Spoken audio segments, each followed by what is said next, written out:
Hello friends, کیسے ہیں آپ سب؟ آج ہم انٹرنیشنل ریلیشن کے بارے میں بات کریں گے۔ انٹرنیشنل ریلیشن کو عام الفاظوں میں ہم کہیں گے کہ کسی ایک ملک کا دوسرے ملک سے تعلق، اور وہ تعلق ہم چار حصوں کے نظریے میں اس کو ڈیوائڈ کریں گے۔ چار حصے کون کون سے ہیں؟ ایک ہے political, economical, military and cultural. Cultural کے اندر کسٹمز بھی آ جائے گا۔ اب جیسے پولیٹیکل ریلیشن ہمارا چائنا کے ساتھ بہت اچھا ہے پاکستان کا، اور ہمارا پولیٹیکل ریلیشن اور بھی مسلم ممالک کے ساتھ اچھا ہے۔ اور جیسے اکنامیکل ریلیشن اور ملٹری اور کسٹم، جیسے ہمارا کسٹم ریلیشن، کسٹم ہمارا زیادہ تر ریلیجنس بھی آ جاتا ہے، جو کہ ہمارا ترکی کے ساتھ اچھا ہے اور ہمارا سعودی عربیہ کے ساتھ اچھا ہے۔ سعودی عربیہ کے ساتھ ہمارا اکنامیکل ریلیشن بھی اچھا ہے، لیکن اگر ہم جہاں تک پولیٹیکل کی بات آتے ہیں وہ ہمارا تھوڑا اچھا نہیں ہے۔ لیکن ایک ایسی کنٹری ہے جس کے ساتھ چاروں نظریے سے پاکستان کا ریلیشن اس کے ساتھ بہت اچھا ہے، وہ ہے چائنا۔ اور میں نے یہ جس طرح سے میں نے آپ کو مثال دی، اس کو ہم ایک اور الفاظوں میں کہتے ہیں بائی لیٹرل ریلیشنز، جن ریلیشنز کی میں نے آپ کو ڈیوائڈ کر کے بتایا بھی۔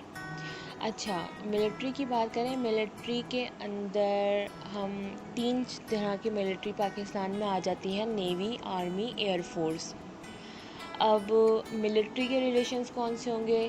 اب ایک ایکٹیویٹی ہوتی ہے یہاں پر جوائنٹ ملٹری ایکسرسائزز، ابھی ہمارے پاس اس سال بھی ایک ہوئی ہے، اور جس میں کیا ہوتی ہیں کنٹریز وغیرہ اپنی ایک آرمیز کو بھیجتی ہیں تاکہ وہ آپس میں اپنے مشینریز وغیرہ، ہم اپنے ٹیکٹکس وغیرہ شیئر کر سکیں، اور اس طرح کی جوائنٹ آرمی ایکسرسائز ہوتی ہیں۔ اس سے پتہ چلتا ہے کہ اس کنٹری کا اور کسی جو مطلب اس میں پارٹ لے رہے ہیں ان کنٹریز کا آپس میں ایز اے ملٹریل ریلیشن بہت اچھا ہے۔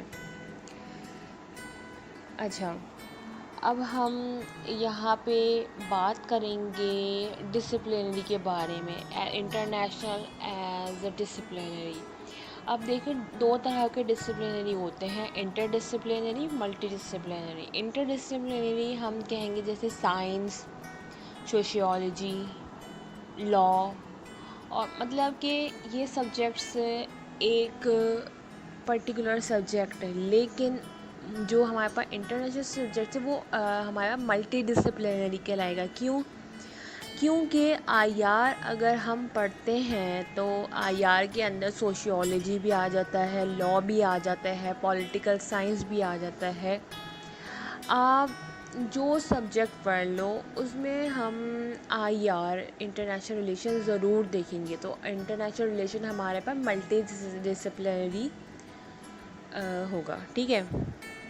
اب اس کے بعد ہمارے پاس جو انٹرنیشنل ریلیشن ہوتے ہیں اس کو جغرافیکلی پرسپیکٹیو سے بھی دیکھتے ہیں کہ اگر ایک کنٹری کے اپنے نیبرنگ کنٹریز کے ساتھ ریلیشن بہت اچھے ہوں گے اور انڈرسٹینڈنگ ریلیشن ہوں گے تو ان کی ایک اسٹیبل گروتھ جائے گی۔ جیسے آپ بتاؤ کہ یو ایس اے ہے ہمارے پاس، امریکہ، تو یو ایس اے کی اسٹیبل گروتھ کیوں ہے؟ کیونکہ یو ایس اے کے اوپر دیکھو کینیڈا ہے، نیچے دیکھو میکسیکو ہے، دونوں کے ریلیشن بہت اچھے ہیں، لیکن اگر ہم رائٹ اور لیفٹ پہ دیکھیں، رائٹ پہ ہمارے پاس اٹلانٹک آ جاتا ہے، لیفٹ پہ پیسیفک اوشن آ جاتا ہے، تو جو اوشنز آ جاتے ہیں اس کے 2 سائڈ سے تو امریکہ سیف ہے، اور جو ہے بیک اپر اینڈ لوور میں آ جاتے ہیں دونوں کنٹریز، اس نے ریلیشن اسٹیبل اچھے بنائے ہوئے ہیں، تو اس سے ان کی اسٹیبل گروتھ کی اکانومی بڑھتی گئی۔ حالانکہ جو یو ایس اے بھی ہمارے طرح کا ملک ہے جو کہ برٹش سے آزاد ہو کے بنا، ٹھیک ہے، وہاں پہ برٹش کی حکومت تھی، اور ہمارے جو ملک ہے پاکستان، اگر آپ میپ دیکھو پاکستان میں، آپ دیکھیں گے پاکستان کے ایک سائڈ پہ افغانستان ہے. افغانستان کے ہمارے پولیٹیکل ہمارے پاس ریلیشن اچھے نہیں تھے ڈیو ٹو ہم مطلب یو ایس اے کا ساتھ دے رہے تھے. اس کے علاوہ انڈیا کے ہمارے ساتھ ہمارے پاس اتنے اچھے ریلیشنز نہیں ہیں. تو ہمارے جو بارڈرس ہیں نیبرنگ کنٹریز ہیں وہ انسٹیبلز ہیں, اور اس کی وجہ سے بھی ہماری ایک اسٹیبل گروتھ نہیں ہو رہی. تو ہمارے پاس ایک انٹرنیشنل ریلیشن اچھا ایک کنٹری کا ریلیشن کو بنانے کے لیے تو جغرافیکلی طور پہ نیبرنگ کنٹری سے اچھے ریلیشن ہونے چاہیے. ٹھیک ہے. اب اس کے بعد اگر ہم ایز انفلوئنس کے پرسپیکٹو سے بات کریں کہ تو ایک ہماری جو پولیٹیکل ٹائز, جیسے میں نے آپ کو پہلے بتایا تھا کہ جو ریلیشنز کس طرح کے ہوتے ہیں, political, economical, military and cultural, تو ہمارے یہ ٹائز بہت اچھے ہونے چاہیے کنٹریز سے. اور اب پاکستان کہتا ہے, مطلب یہ جو حکومت چل رہی ہے پاکستان کہتا ہے کہ جو کنٹری ہمارے ساتھ دوستانہ تعلقات کرے گی, ہمارے ساتھ دوستی کا ہاتھ بڑھائے گی, ہم اس کو ایکسیپٹ کریں گے. تو مطلب پاکستان پوری دنیا کی ہر کنٹریز کے ساتھ ایک اچھا ریلیشن بنانا چاہتا ہے, ایک اچھے ٹائز بنانا چاہتے ہیں. اب پاکستان کہتا ہے وہ کسی بھی طرح کے ٹائز بن سکتے ہیں, پولیٹیکل ٹائز اچھے بن سکتے ہیں, جیسے کلچرل ٹائز اچھے بن سکتے ہیں. جیسے اب ترکی کا میں نے بتایا, ترکی کے ہمارے پاس کلچرل ٹائز بہت اچھے ہیں, لیکن ہمارے پاس جیسے اکنامیکل اتنا نہیں کہا جائے گا اس کو. اور جیسے ہمارے سعودی عرب کا آیا, سعودی عرب میں سعودی عرب کے ساتھ میں نے آپ کو پہلے ہی بتایا اکنامیکل ٹائز بہت اچھے ہیں, اور ہمارے پاس پولیٹیکل ٹائز اتنے اچھے نہیں, لیکن کلچرل ٹائز اچھے. کلچرل ٹائز کیوں اچھے ہیں؟ کیونکہ ہمارے پاس ایک ریلیجن ہے. ٹھیک ہے.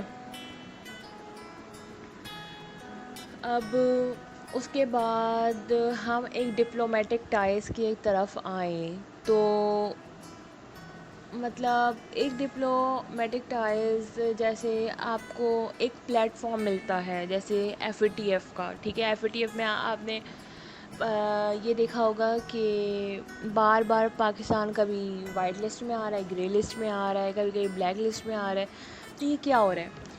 تو اس طرح کی آرگنائزیشن ہے, FATF تو ایک ایگزامپل ہے, لیکن اس طرح کی اور بھی آرگنائزیشنز ہیں جہاں پہ بہت ساری کنٹریز اس کا پارٹ بنی ہوئی ہوتی ہیں, اور وہ ایک پلیٹ فارم ہوتا ہے. تو ہر کنٹریز اپنے ڈپلومیٹک کو بھیجتے ہیں تاکہ وہاں پہ انوالو ہو سکیں. اچھا, میں اس کو ان سب چیزوں کو میں جو بتا رہی ہوں اتنا ڈیٹیل میں نہیں جا رہی, جیسے میں نے ابھی FATF کا ذکر کرا, ڈپلومیٹک کا ذکر کیا, لیکن میں آپ کو ایک انٹرنیشنل ریلیشن پہ فوکس کر کے بتا رہی ہوں. جیسے یہ ایک ریلیشن ہے, وہاں پہ آپ کو ایک اس طرح کی کمیونٹی کا پارٹ بننا, ایک طرح کے ایسے پلیٹ فارم کا پارٹ بننا ہمارا ایک کنٹری کے ریلیشن کے لیے بہت اچھا سمجھا جائے گا. اور ہمارے پاس جو ہمارے فارن پالیسیز ہوتی ہیں وہ انٹرنیشنل ریلیشن پہ ڈپینڈنٹ ہوتی ہیں. اچھا, اب جو انٹرنل ایشوز ہوتے ہیں اس کی تھوڑا سا ذکر کرتے ہیں ہمارے پاس, کیونکہ انٹرنل ریلیشن سے ہمارے انٹرنیشنل ریلیشن پہ ہمارے پاس جو انٹرنل ایشوز ہوتے ہیں اس کا جو افیکٹ ہوتا ہے, اس کا اثر ہوتا ہے ہمارے پاس انٹرنیشنل ریلیشن پہ بھی پڑتا ہے. ٹھیک ہے. اب انٹرنل ایشوز کون کون سے ہو سکتے ہیں؟ اب جیسے پاورٹی ہو گیا, انمپلائمنٹ ہو گیا, کلائمیٹ چینج ہو گیا, گلوبل وارمنگ. اب دیکھیں, جیسے میں نے آپ کو بتایا, میں نے آپ کو کیا بولا, انٹرنل ایشوز کا افیکٹ انٹرنیشنل ریلیشن پہ بھی پڑتا ہے. مثال کے طور پہ ابھی کلائمیٹ چینج کی بات ہو رہی تھی, ہمارے پاس تو سب پوری کنٹری ساری ایک پلیٹ فارم پہ آ گئی, ان کا ایک مقصد ہو گیا کہ ہاں ہمیں ٹریز لگانا ہے. تو یہ ہمارے پاس انٹرنل ایشو تو آیا, لیکن اس کا افیکٹ ہمارے پاس ریلیشن پہ پڑا. کیا ہوا, ساری کنٹریز مل کے بیٹھ کے بات کر رہا ہے. ٹھیک ہے. جیسے COVID-19 آیا, جیسے یہ ہیلتھ ڈیزاسٹر تھا.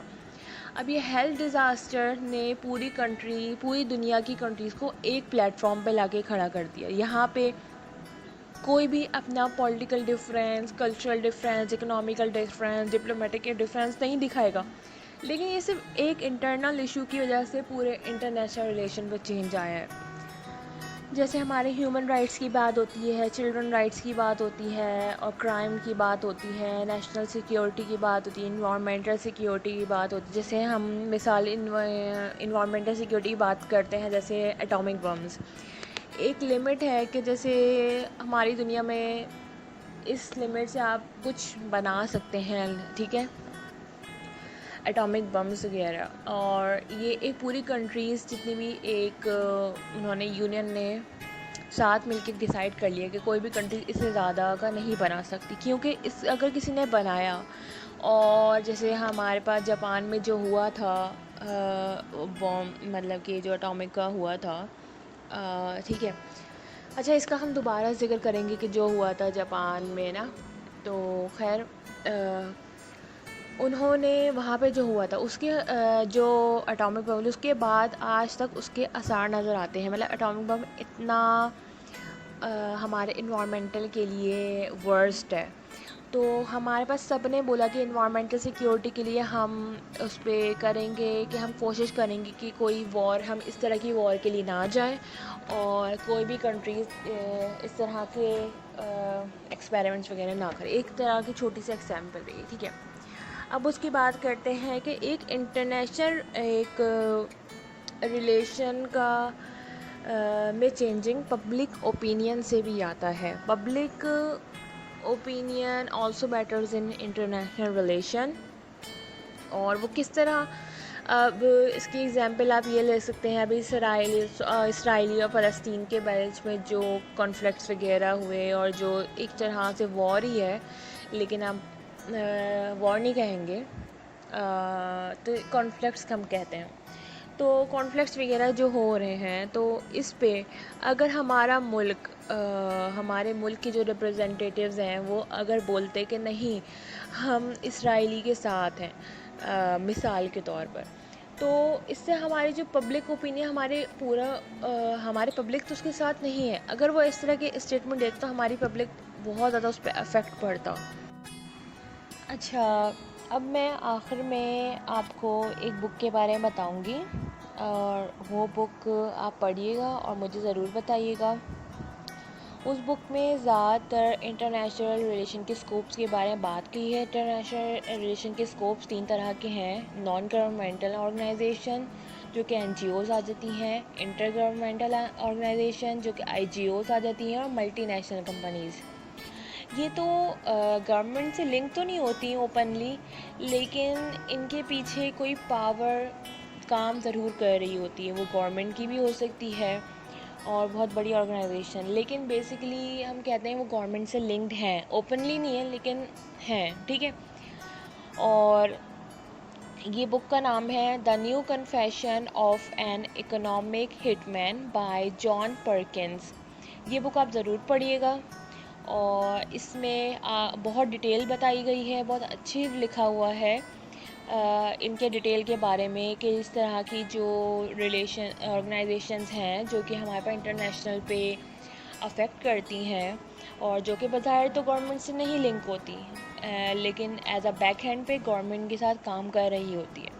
تو اس میں بہت اچھی ڈیٹیل دیا ہوا ہے. اور آج کے لیے اتنا ہی، اور اگر کوئی سوال ہو تو کمنٹ میں ضرور بتائیے گا. میں کوشش کروں گی کہ آپ لوگوں کے لیے ایک الگ سے ویڈیو بنا کے آپ کے سوالوں کے جواب دے سکوں.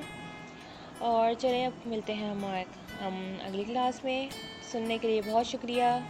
اللہ حافظ.